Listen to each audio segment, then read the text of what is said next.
கடவுள் நம்பிக்கையும் ஜோதிட நம்பிக்கையும் கொண்ட ஆன்மீக அன்பர்களுக்கு காமதேனு அஸ்ட்ரோ சர்வீசஸ் சார்பாக வாழ்த்துக்களுடன் வணக்கம். சிம்மராசியினருக்கு சனீஸ்வர பயிற்சி மட்டுமல்ல, மே மாத கடைசியில் குரு பயிற்சியும் கூட எந்த விதமான நன்மைகளையும் செய்யாதுன்னு தெளிவாகவே சொல்லிடலாங்க.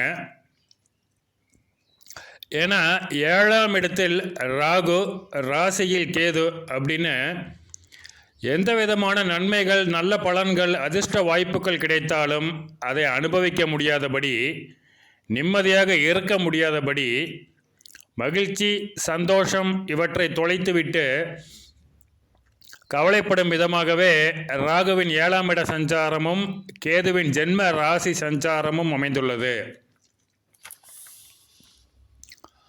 முக்கியமாக மகம் நட்சத்திரத்திற்கு 2026 அக்டோபர் முடிய எந்த விதத்திலும் தப்பிக்க முடியாத அளவுக்கு ராகு கேதுவின் கிடுக்குப்பிடி அமைந்துள்ளது.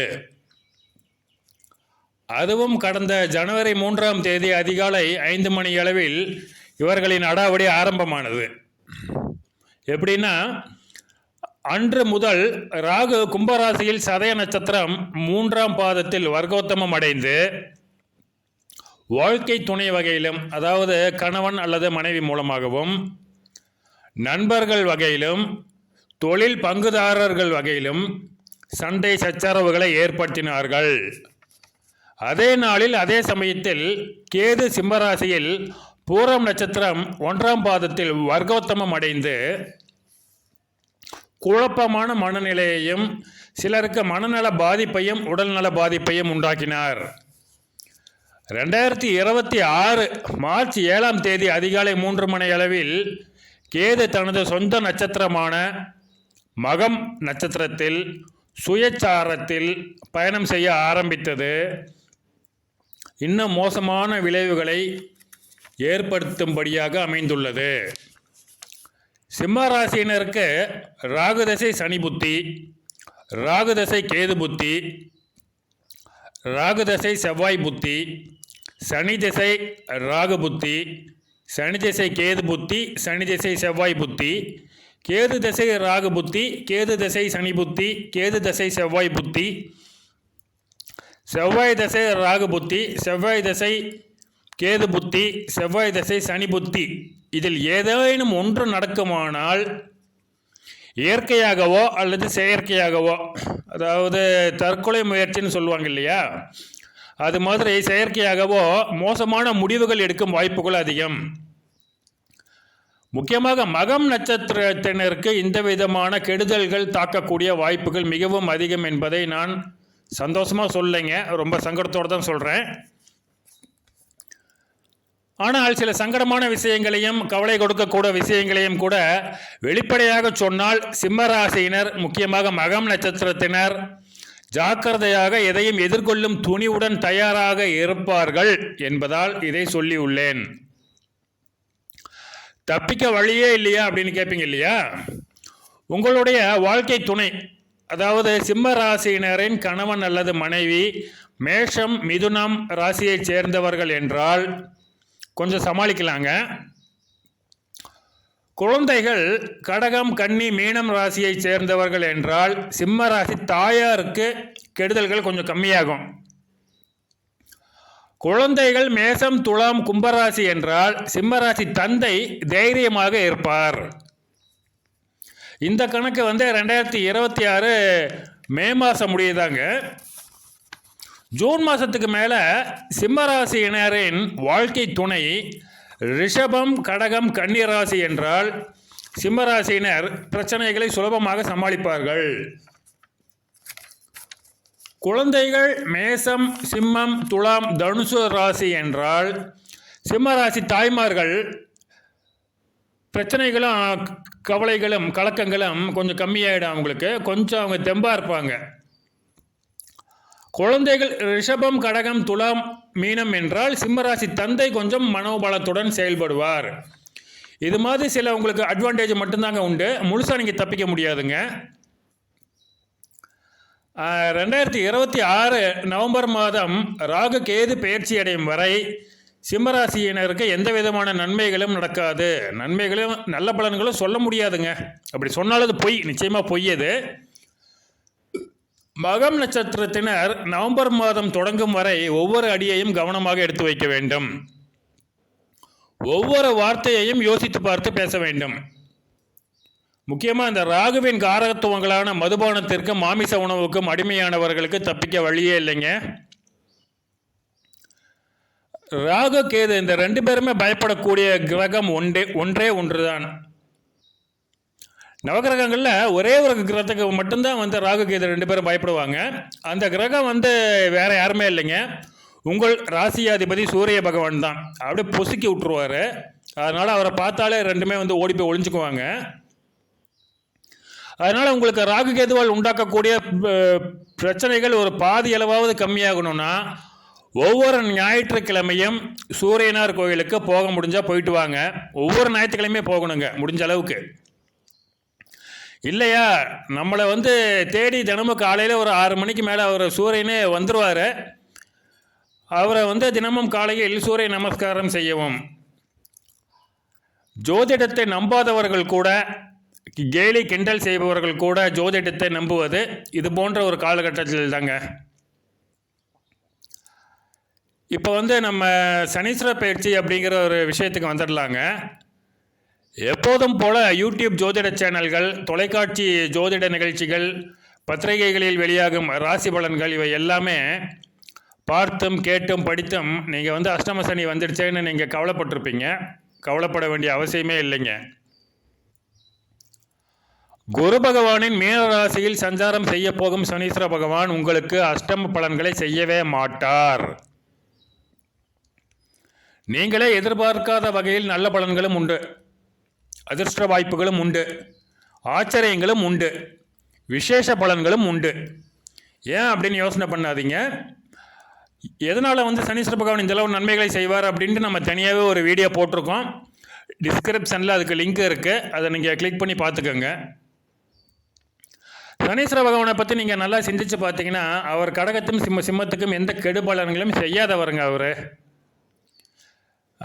கடகத்துக்கு அஷ்டமாதிபதியோ மாரகாதிபதியோ சிம்மத்துக்கு வந்து 6ஆம் அதிபதியோ எப்படியா இருந்தாலும் அவர் வந்து உங்களுக்கு சிக்கல்களை அவர் அதிகமாக கொடுக்க மாட்டாருங்க. ஏன்னா மிதுனத்துக்கும் அவர் வந்து அஷ்டமாதிபதி, ரிஷபத்துக்கும் பாதகாதிபதி. ஆனால் அந்த 2 ராசிக்குமே அவர் வந்து ரொம்ப நல்ல பலன்களை தான் செய்வார்.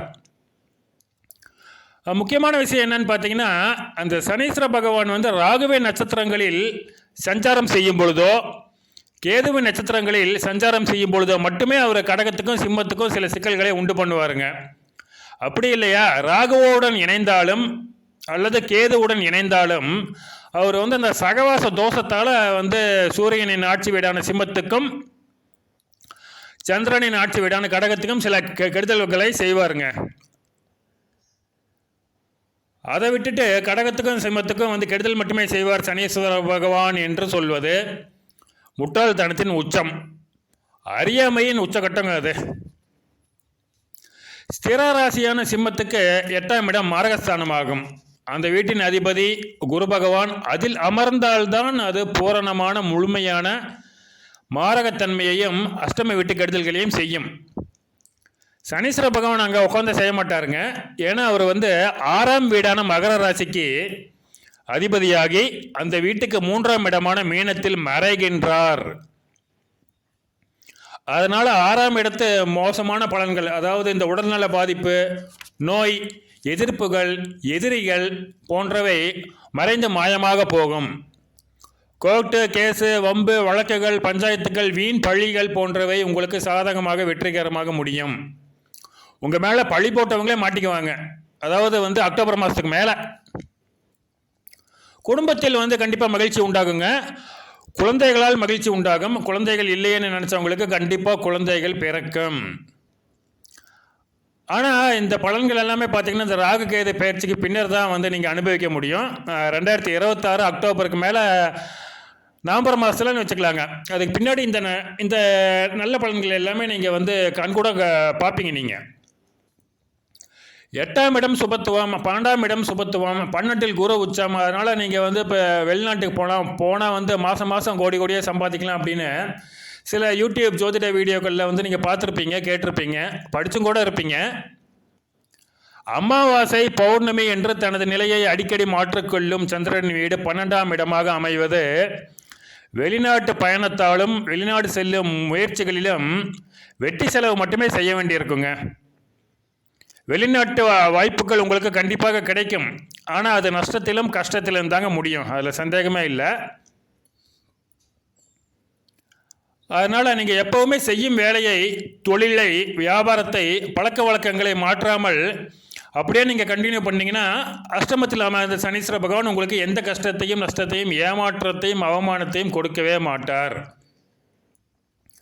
ஆனால் வித்தியாசமாக ஏதாவது நீங்கள் முயற்சி செஞ்சீங்கன்னா, முக்கியமாக புதிய நண்பர்களை நம்பி, இன்னும் முக்கியமாக ராகு பகவானின் காரகத்துவங்களை கொண்ட இஸ்லாமியர்களையும் கேதுவின் காரகத்துவங்களை கொண்ட கிறிஸ்தவர்களையும் நம்பி ஏதாவது நீங்கள் செய்ய முயன்றால் 2026 அக்டோபர் மாதத்துக்குள்ளேயே உங்களுக்கு வந்து பலவிதமான பிரச்சனைகள் உண்டாகும். சம்பந்தம் இல்லாத பிரச்சனைகள் உண்டாகும்.